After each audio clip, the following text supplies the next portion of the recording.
Chapter 6. They hurled through the corridors. The 4 students had all decided to stay with the doctor. None of them fancied trying to hide from Sontaran on their own. It was easy to track down the rest of the athletes. The doctor and his friends just followed the sound of screams. "They're in the gym hole," Holly told the doctor. She shivered. "What are you doing in there?" "That's what we got to find out," he replied. Emma looked thoughtful. "Doesn't the hall have a viewing gallery?" she said. "They might not notice if we were up there, but we could see what's going on." The doctor beamed at her. "Good plan." He spun around. "Lead the way." They hurried up a flight of stairs and into the viewing gallery, where they crouched down. No one wanted to be spotted by any Sontarans who looked their way. Bent almost double, they crept to the front of the gallery and peered into the gym. Frantic, crying students filled one end of the hall. They were dressed in night clothes. Some of them seemed dazed. Perhaps they didn't know that they were even awake, and they thought they were still in a nightmare. At the other end, towering above them, was a Sontaran. The doctor did a double take. Then he realised that the short alien was standing on a revolting horse. "Hope he falls off," he muttered. A Sontaran stood on either side of the horse. "Silence!" shouted the Sontaran on the left. The Sontaran on the side echoed, "Silence! Silence!" The gun swung from side to side, covering the panicking students. A laser beam flew into the crowd. There were cries, but it didn't seem as though anyone had been hit. A warning shot. The students fell silent, except for a few sobs. "Silence for Major Stinks!" shouted to the left-hand Sontaran. "Silence for Stinks, the strong-hearted!" shouted the right-hand Sontaran. Despite the fact that the students had clearly got the message already, the central Sontaran carefully lifted up his helmet. Emma clapped her hand to her mouth. There were gasps all around the gym as the alien's head was revealed. His skin was the muddy brown of a rotten apple. His head was as domed and hairless as the same fruit cut in half. Little Piggy's eyes squinted from either side of a large nose. A small black tongue flicked in and out of a slit of her mouth as the Sontaran spoke. "I am Major Stinks of the 12th Sontaran Battle Fleet. This building is now under Sontaran control," he announced. "You there, a three-fingered hand jabbed." "You there, three-fingered hand jabbed towards a scared-looking young man near the front of the crowd." "That's Jimmy," whispered Carl. "What is the purpose of this place?" Skids went on. This is base," the lad stammered. "We're training for the games." "Games?" echoed Stens. "What are those games of who speak?" Jimmy could barely speak for fear. The global games," he said at last. "We compete with other countries in sports." "Ah!" Stink's thin mouth covered with a smile. "You are warriors, then, of a sort. This is good. Sontaran's tool for training is vital. If one to defeat one's enemies, perhaps you will provide a challenge for Sontaran soldiers, unlike the rest of your feeble species." Stinks ordered Jimmy to come forward. Trembling, the young man did so and stood in front of the vaulting horse. "Tell me," said Stinks, "in what sports do you compete?" Stench ordered Jimmy to come forward. Trembling, the young man did so, stood in front of the vaulting horse. "Tell me," said Stench, "in what sport do you compete?" "I'm a hurdler," Jimmy said. His voice was so low that the doctor had to strain to hear. "A hurdler? I jump over hurdles and run and jump over hurdles." "Run and jump," Stench leaned over to speak to one of his aides. The Sontaran nodded, then stomped over to a balance beam and knelt down, appeared to inspect it. Stents turned back to Jimmy. "You could jump over that?" he asked, pointing to the beam. Jimmy nodded. "Good. Do so. I wish to see this. Running and jumping." The doctor stared down at the Sontarans. Every instinct he possessed was telling him to leap from the viewing gallery and confront them. He knew, though, that he had more chance of stopping them if they hadn't known he was there. So far, at least. They hadn't harmed anyone. Down Jimmy had started to run towards the beam. As he picked up the pace, the worry seemed to drain from his face. He was an athlete. This is what he did. The youth soared gracefully into the air and cleared the beam easily and came into land. His foot touched the floor. There was an explosion. It happened in a split second and no one had time to turn away. All the students saw exactly what happened to Jimmy. The doctor saw it too. His hands were on top of the barrier and his knees were bent. He was ready to vault down to the hall before the sound had died away. Strong arms dragged him back. To the doctor's enormous surprise, Emma was putting him down to the floor of the gallery. Her swimming muscles were straining to hold back the angry Time Lord. "Don't," she whispered. "If they catch you, you'll condemn us all to death." "But that boy, Jimmy," the doctor began. Emma shook her head. "It's too late for him. You have to stay free for the rest of us. You're our only hope." Down in the hall, Major Strength was speaking to the shocked students. "An interesting study. The youth has speed and some degree of skill, and his mind was not alert. He failed to detect the charge placed by Captain Skid." He sneered. "I believe you humans have a saying in which he did not observe. Look before you leap. He did not, and so is no match for the might of the Sontarans." Strength thumped a fist in his palm. "Sontar-ha!" The two Sontarans beside him took up and cried, "Sontar-ha! Sontar-ha!" Up in the gallery, the doctor was nearly boiling with anger. He wanted to be down there facing with the Sontarans. It was only Emma's hand on the arm that was holding him back. "I need to know why they're here," he hissed, closed with teeth. "Then maybe you'll be able to stop them." Carlson and Holly had crept closer, perhaps feeling safer near the doctor. "Maybe it's something to do with the swimming pool," he suggested. "That's where the first death happened." The doctor nodded.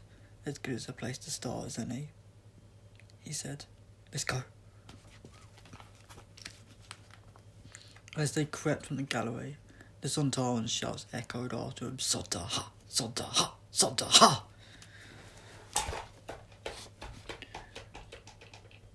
Chapter 7.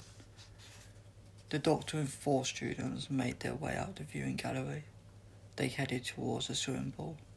"I don't think we're going to learn anything, though," said Emma. "I know Laura died there, but the other 2 didn't." Holly nodded. "Well, yeah, but Andy's body was found quite near the pool area. Joe was Laura's boyfriend. He might have been trying to find out what had happened to her." The doctor's ears pricked up. This was news to him. "You can tell me 2 of the victims were a couple," he said to Emma. "I thought no one around here spoke to anyone else." She wrinked her nose. "Sorry, I forgot you wouldn't have known." She shook her head. "But I still don't think the pool's important. We've been swimming there every day since, and we've not seen anything odd."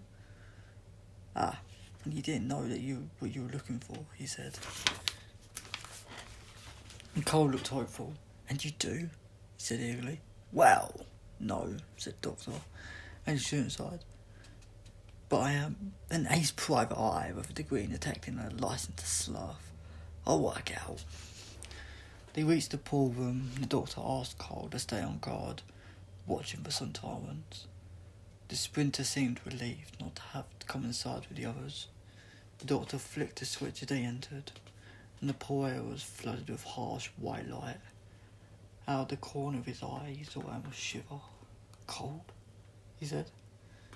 She shook her head and pointed at the pool. "That's where she was," she said. "Laura." You could just see her hair floating on the surface like seaweed. The doctor patted her shoulder awkwardly. "Don't worry. I'm not going to let anything happen like that again." He paused for a second, trying to think of something else to say. "You know, it's a bit chilly in here. Indoor pools are usually toasty warm." "The heat went out when the first power cut," said Emma, still staring at the water. "Ah!" There didn't seem to be a lot else to say. The doctor was itching to begin with. That fell. Forget about that.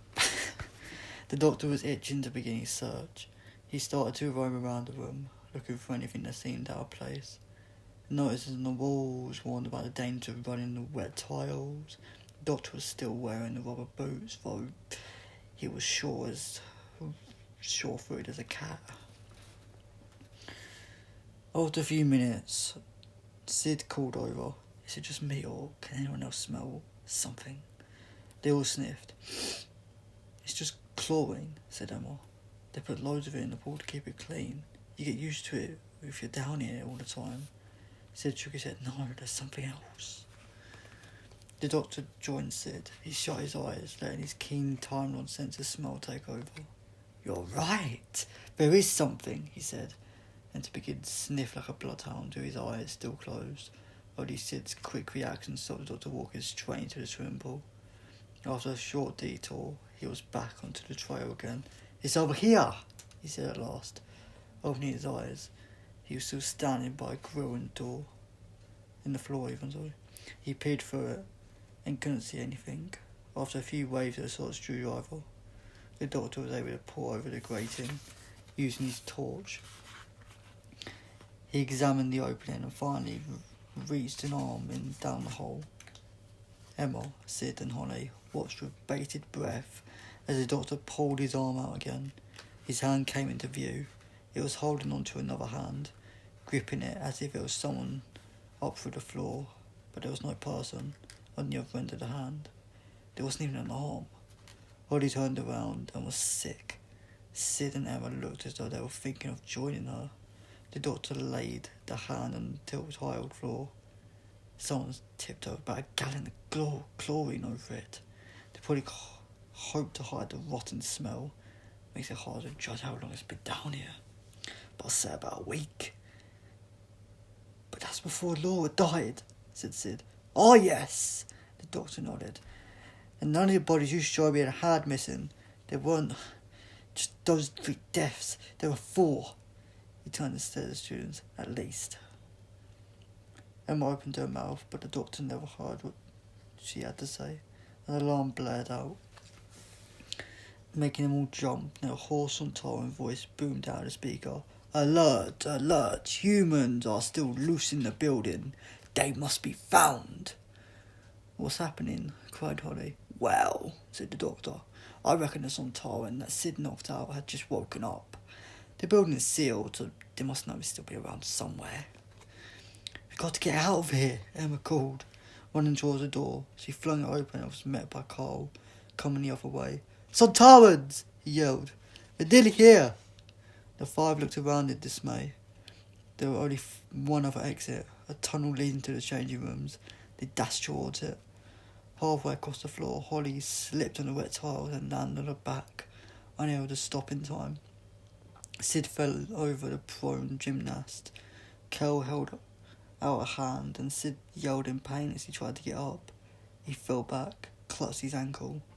Emma tried to help Holly, but she was just lay there, muttering about being dizzy. Heavy footsteps was getting nearer and nearer. The Sontaran's shadow fell across the doorway. There was no time to get to the tunnel, even if Sid and Holly could walk. Quick as a flash, Emma jumped into the pool. Her dive barely creating a single ripple. The doctor hardly had a second to reflect on her skill before 2 helmeted Sontarans entered.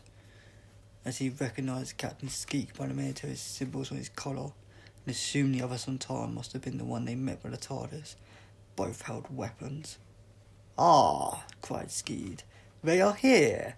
Did you think you'd escape the Sontarans for long? Not really, said the doctor. Join them. Oh well, we better get going then. He began to walk out the door. Not so fast, human. Skeed put up a hand to stop him. Our great leader Skanks has said to you must be punished for your conduct. You have to take part in the first ever Sontaran Games. Really? Lucky old me. Well, I don't really want to miss that. He started walking again. Skeed raised his weapon, pointing it at the 3 students. These others will take part in the games. The doctor waved hands. What, them? They would be much good. One's got a busted ankle and one's just whacked his head on the floor. He wagged a finger around his ear. Can't think straight. Not used at all. We will find another use for them, said the second Sontaran, starting towards the little group. No, all right, they're coming, said Dr. Holly, as Holly and Sid limped towards the door, held by Carl. He didn't want the Sontarans to get any closer to the pool. If Emma could remain free, they might still have a chance. But how much longer could they stay under the water? Could she stay under the water even? If they didn't get out here soon, she would have to come up for air and all would be lost. The doctor gave a sigh of relief as 3 students finally made it across the floor, and he started hustling them through the floor. Come on. We'd have to keep Sontarans waiting. It's the first ever Sontaran game, you know. He risked a quick glance back. Was that a dark shape at the bottom of the pool? With a sigh, the doctor turned away as Skeet slammed the door. Emma had been under the water for almost 3 minutes. Could she possibly have held her breath for that long? The doctor, Carl, Sid and Holly were led back to the gym hole.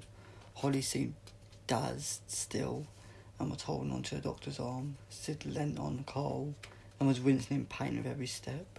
Skeet seemed interested in the students and asked the doctor about them. The damaged one, what is his sport? The Sontaran said. The doctor glanced back at Sid, unsure of telling the truth would get the lad into trouble. Oh, throwing things mainly, he said lightly. Skeet nodded. Ah, then he is a little use to us. All missiles have been removed. Is that not right, Lieutenant Slaw? The other Sontaran stood up straight, following my disgrace. I offered Major Skanks my weapon, he said hotly. He refused to accept it, as we all needed to find... Silence! Captain Skeet's eyes burned through the slots of his helmet as he shouted. Do not add to your phony by speaking of Sontaran concerns in front of these students. The doctor smiled to himself. Distant in the ranks was always good. Besides, he now knew something he hadn't known before. The Sontarans were searching for something. The question was what? Chapter 8. The gym had changed since the doctor had last been in it. For a start, all the students had gone. Only the sad, huddled body of Jimmy, the Sontaran's victim, was left. A number of pieces... Sorry. Let me do that again. Chapter 8. The boy had changed. Chapter 8. The gym had changed since the doctor had last been in it. For a start, all the students had gone. Only the sad, huddled body of Jimmy, the Sontaran's victim, was left. A number of pieces of sports and equipment had been dragged into the floor. Skents was walking around the room, inspecting them. The Sontaran major turned as the doctor and his friends were brought in. He strode over and looked the floor up and down. Holly flinched as he reached out and touched her throat. A female, Skins said. Females possess less speed and strength than the males. They are inferior. Holly let go of the doctor's arm and faced Skins. Oh no, we aren't, she said.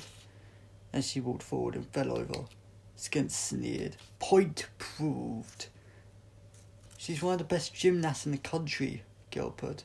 Maybe the best. She's not inferior to anyone. The doctor smiled at Carl as he helped Holly to her feet. He hadn't imagined it. The students were starting to be nicer to each other. She's hurt, the doctor told Skins. She may be concussed. She needs help. To help a damaged woman would be a waste of Sontaran resources, said the major. 2 of them are damaged, put in Captain Skeet. He pointed at Carl and the doctor. Only 2 of these are fit for our purpose. Skins moved over to Carl and lifted his chin with one stubby finger. What skill do you possess, human? I'm a runner, gasped Carl. A sprinter.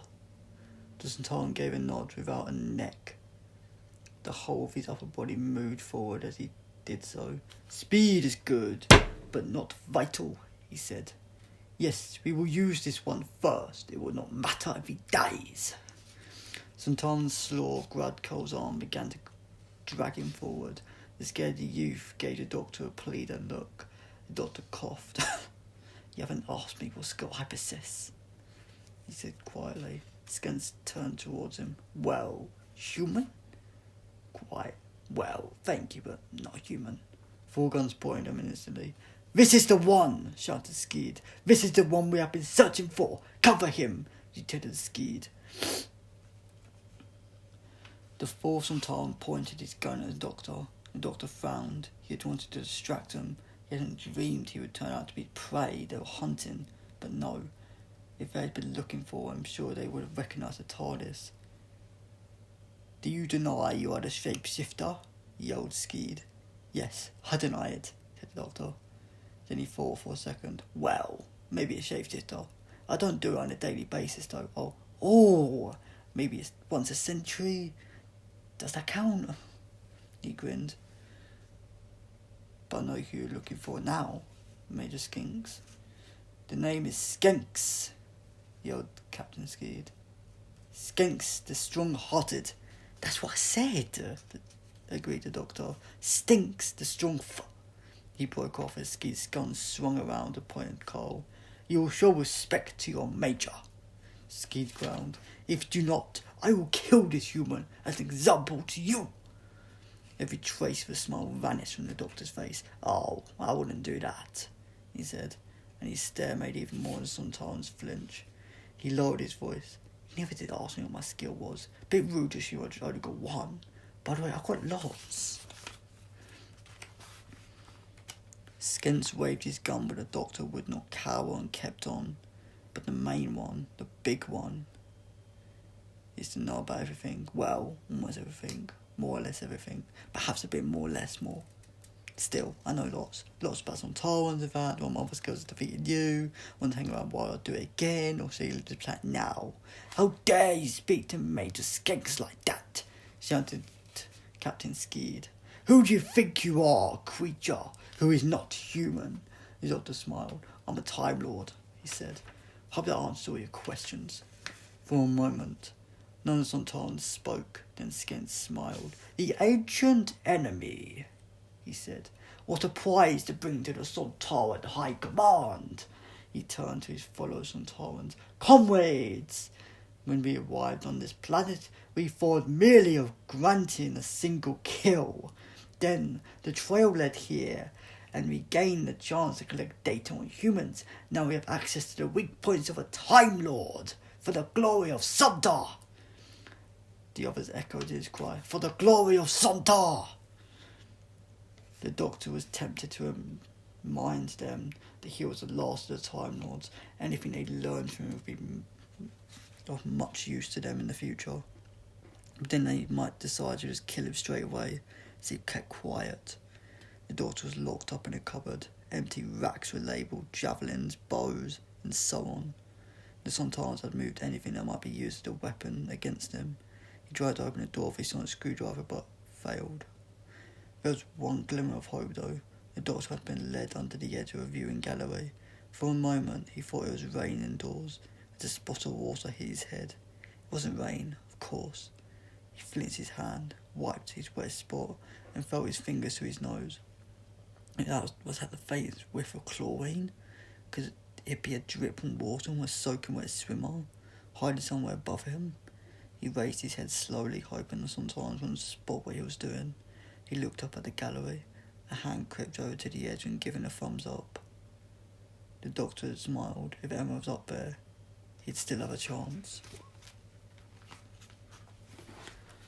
Chapter 9.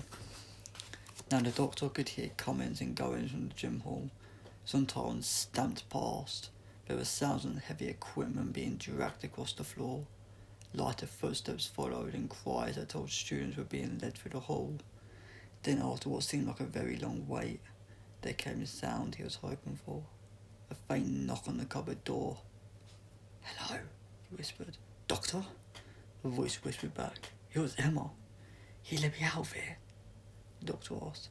"No, it's been deadlocked," she told him. He sighed. "Well, what's going on?" "Not sure. Sometimes taking all the students to the arena. The arena? The doctor imagined the sort of place where the Romans threw people to the lions. He told Emma that, and she laughed. More sort of the place where they hold sports events and sometimes pop concerts, she said. Do you know if Carl was okay? The doctor asked. The last he'd seen in the sprinter was Lieutenant Slaw leading him toward the door. Where the door went, he didn't know. They took him to the arena too. To the doctor's surprise, Emma's voice sounded more cross than upset. What's up? He asked. Don't be angry with Carl. I thought you lot were getting all past the blame and snapping at each other. If it wasn't for his fault, we'd be captured. For a few seconds she was quiet, and the doctor wondered if she'd left. Then she spoke. I'm not cross with Carl. I'm cross with you. The doctor blinked. He hadn't been expecting that. Why? You had to all go there to tell them you were a Time Lord, didn't you? Had to distract him, the doctor said. Carl was in danger. So what? You had a chance of helping us, and all you could do is keep a low profile. The doctor remembered Eva's hand holding him back in the gallery. He wanted to just jump down then, and she'd stop him. I can't do that, he said. Let one person die in case someone more important comes along that I have to save. How could you ever make that choice? I wouldn't be me if I had that. But it's selfish, Emma told him. Whole worlds might be destroyed because you had to save one person. Doctor laughed. One day Carl might save the world, he said. But then he might be in a great pickle if I let the Sontarans kill him. You hadn't stopped him then, though, Emma told him. You just risked both our necks. The doctor hated every word she said. He disagreed with every comment she made, but he was forced to admit that she might have a point there. He took a deep breath. All I can do is my best, he said. Suddenly there came the thump, thump, thump of the heavy Sontaran boots. The doctor held his breath. He didn't like Emma's point of view, but he didn't want her captured. She was her sole trump card, the only thing the Sontarans didn't know about. He heard a couple of Sontarans call out of each other. They seemed to be checking that the doctor was still locked up. There was no hiding places in the hall. The doctor couldn't see Emma. How Emma could possibly get away in time? If she was caught, they'll all be doomed. Chapter 10. The doctor listened hard. There was no scream from Emma, no Sontaran cry of triumph as she was spotted.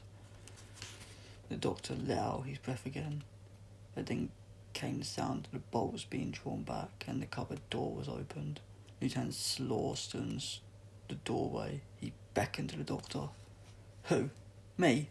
The doctor said, checking over his shoulder. There was no one else there, so he walked forward to join the lieutenant. He took a quick look around, but there was no sign of Emma. Had she escaped, he didn't know. Slaw stared at the doctor through the slits in his helmet. Our fearless leader Stinks has bestowed a great honour on you. The doctor stared back. I wouldn't call being locked in a cupboard that much of an honour. Tell you what, if you think it's so great, why don't you try it? I'll be happy to turn the key. That is not an honour. You're the first to take part in our first ever Sontaran Games. You'll die gloriously for the Sontaran cause. Don't count on it, said the doctor under his breath. Slaw led the doctor to a door on the far side of the gym. It was the same one Carl had been heading towards earlier. Through the door was a covered walkway. The doctor tried to see where they were going, but it was pitch black ahead.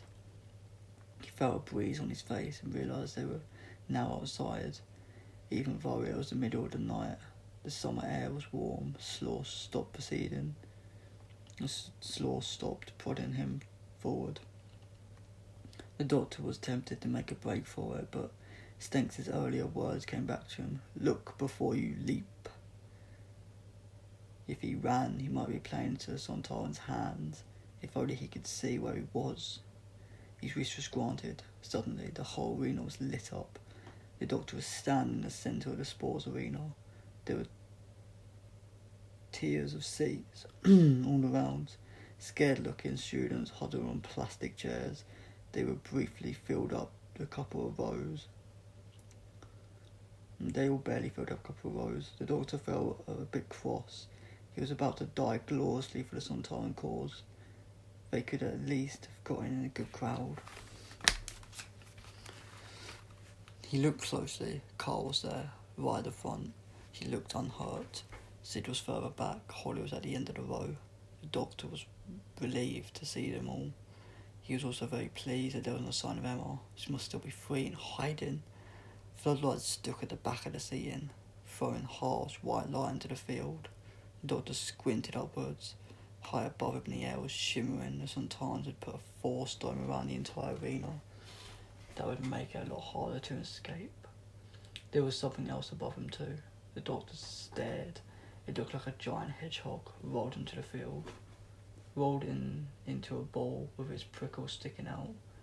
And then he worked out what it was. It was all the sports gear the Sontarans had taken away. All the javelins, poles, bows, arrows, shots and medicine balls, discus and hammers. Anything that could be thrown at the Sontarans now floated off in the air in a force field. And force spear even. The doctor thought his sonic screwdriver would be able to break through the force field. The trouble was, he wouldn't be able to reach it without flying. The doctor was good at many things, but flying was not one of them. He realised that he was now alone. Slaw had left him, and he was walking back to the edge of the arena. The three other Sontarans were spaced out around the edge of the field. What was he supposed to do now? He didn't have long to wait to find out. Skence's voice echoed around the arena. Time Lord, you are honoured. You are the first to compete in the Sontaran Games. Survive and you will be given a greater honour. You will face the mighty Sontarans in combat. I'd prefer a medal, called the doctor. Or even a bunch of flowers. Skence ignored him. The first game is the 100-metre sprint, he said. The one who loses will be put to death. The track will become lethal after 15 Earth seconds. Let the games begin. The doctor was puzzled. There was the track before him. Even with heavy boots on, he could easily run in less than 15 seconds, but how could he win or lose? The answer soon arrived, and he didn't like it. Captain Skeed was herding 5 students towards him at gunpoint. Carl was one of them. The doctor wasn't a trained athlete, but he wasn't a human either. He knew he could probably outrun the others if he had to, except if he did that, one of them would die. The students were lining up at the start. He couldn't let any of them die, which meant he had to lose. The watch sometimes killed him, and the students didn't have much hope anyways. He thought back to what Emma said to him, while he was locked up in the cupboard. Let one person die so you have a chance to save a lot more. Skeed was raising his gun. Perhaps he couldn't argue with Emma's logic, but he was a doctor, and he's never going to let that happen. He's had to find another way. The trouble was, all the athletes were now up on the starting blocks. They would be fast. Once the race started, he only had about 10 seconds to think of something. Go! A streak of red laser shot out above their heads. The doctor found himself running almost without thinking about it. The Sontarans had hard off, wanted to say do on skins. The doctor stayed just behind them. The watching faces flashed past so quickly he had seconds to think of a plan. They were approaching the finish line. Then he noticed that all of a sudden there was only 4 athletes in front of him. Carl had dropped back. The doctor turned his head. We need you, Doctor, Carl called. I won't let you lose. The doctor's foot was almost at the line. He was going too fast. He couldn't stop, and there was only 2 seconds to go. He changed direction in midair, spinning around and grabbing Carl's arm. His speed was carried over him, over the line, and they landed in a heap. As they fell over, a wall of energy shot up around the track. They laid there, panting, and watched as the orange gas filled the course they'd just taken. Legs in dark blue armour came in view. The doctor looked up to see that Skenks had joined them. Lieutenant Slaw was taking the 4 other students back to their seats. So, said Skinks, you ran the race in exactly the same time. You are both losers. You will both be put to death. Or both winners, panted the doctor. Major, you said. The one who loses will be put to death. The one, and there was no one person who lost. You can't go back on your word. It wouldn't be honourable. The doctor knew he was on shaky ground. Sontarans held honour above everything, but they did not always accept that it applied to other races too. He was lucky. Skins gave one of his whole body nods, and Slaw hurried forward to remove Carl. "Thank you," the doctor mouthed, as the splinter was led away. Carl had been willing to die as the doctor could live. There was no question that the youth was a hero. They'd both been lucky though, and sometimes wouldn't let the doctor get away with the same trick twice. His troubles were just beginning.